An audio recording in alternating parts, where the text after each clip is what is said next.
6 నెలల్లో పెళ్లి పథకంలో చేరండి. మీ ప్రియమైన వారికి 6 నెలల్లో పెళ్లి చేయండి. కృష్ణ సాయి బ్రాహ్మణ వివాహ పరిచయ వేదిక బ్రాహ్మణులకు మాత్రమే. మరిన్ని వివరాలకి కాల్ 8855592015 లేదా 9000333990.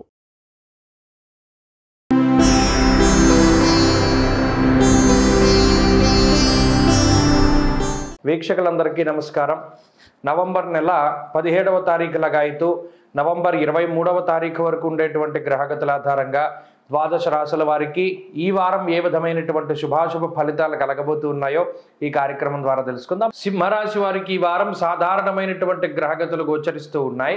ప్రత్యేకించి గురువు వక్రించినటువంటి తాలూకు శుభ ఫలితాలు, అలాగే చతుర్థ పంచమ స్థానాల్లో ఉండేటువంటి శుక్రబుధులు, ఈ వారంలో అనుకూలంగా ఉండేటువంటి చంద్రుడు. అయితే గత వారాల్లో శని వక్రించినటువంటి తాలూకు శుభ ఫలితాలు కూడా ఈ రాశి వారికి వచ్చేవి. ఈ వారంలాగా అయితే అవి కొంత తగ్గుముఖం పడతాయి. అయితే ఈ గ్రహాల తాలూకు అనుకూలతల వల్ల సింహరాశి వారి యొక్క పరిస్థితులు చాలా మెరుగ్గానే కనబడుతూ ఉన్నాయి. అంటే ఎల్లప్పుడూ ఉండేటువంటి సాధారణ స్థితి, ఇందులో ఎక్కువ కాదు తక్కువ కాదు, ఎప్పుడు ఎలా వెళుతూ ఉన్నది అలాగే వెళ్ళిపోతుంది. అటు చతుర్థ పంచమ స్థానాల్లో బుధుడు కానీ శుక్రుడు కానీ, అటు ఉద్యోగంలో కానీ వ్యాపారంలో కానీ తెలివైనటువంటి తత్వానికి కారణమవుతారు. ఏదైనా ఒక సమస్య వచ్చింది, దాన్ని చాకచక్యంగా వీళ్ళు ఎదుర్కోవడానికి అవకాశం ఉంటుంది. మరీ ముఖ్యంగా అనుభవపూర్వకమైనటువంటి జ్ఞానంతో, దైవ బలంతో ముందుకు సాగుతూ ఉంటారు సింహరాశి వారు. ఉద్యోగ వ్యాపారాల్లో ఎదుగుదలని ఈ గ్రహస్థితి సూచిస్తూ ఉన్నది.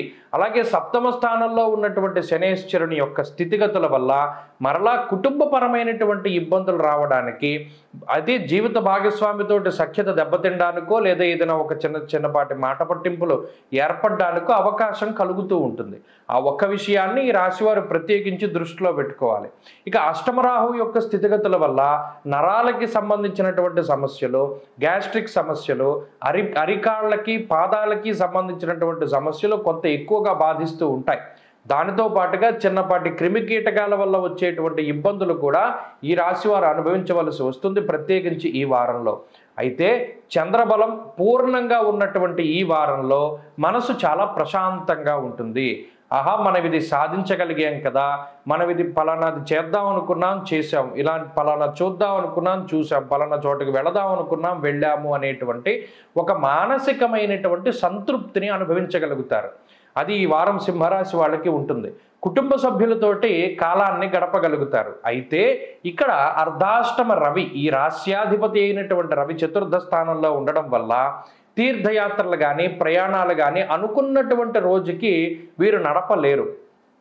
అంతఃక్లేశ గృహశ్చిత్ర అంటూ ఉన్నది శాస్త్రం. అనగా కుటుంబ సభ్యులలో ఏదో ఒక చిన్నపాటి మనస్పర్ధలు, మళ్ళీ వాళ్ళందరినీ కలిపేటువంటి ప్రయత్నం చేస్తారు. దీనితోటి ఈ వారంలో ఎక్కువ సమయాన్ని గడిపేటువంటి అవకాశం ఉంటుంది. సింహరాశి వారు ఈ వారంలో మరింత అనుకూలమైనటువంటి ఫలితాన్ని సాధించడానికై కార్తీక స్నానాన్ని ప్రతినిత్యము కూడా ఆచరించి, సూర్యోదయం అవుతూ ఉంటేనే సూర్యుడికి ఎదురుగా చక్కగా కూర్చొని ఆదిత్య హృదయ పారాయణ చేయడం ద్వారా మంచి ఫలితాలని సంప్రాప్తం చేసుకోగలుగుతారు. అలాగే రవి యొక్క దోషాలను తొలగించుకోగలుగుతారు. ఈ రాశి వారికి ఈ వారంలో కలిసి వచ్చేటువంటి రోజు సోమవారంగా చెప్పవచ్చును. అదృష్ట సంఖ్య 9, అదృష్ట వర్ణము తెలుపు.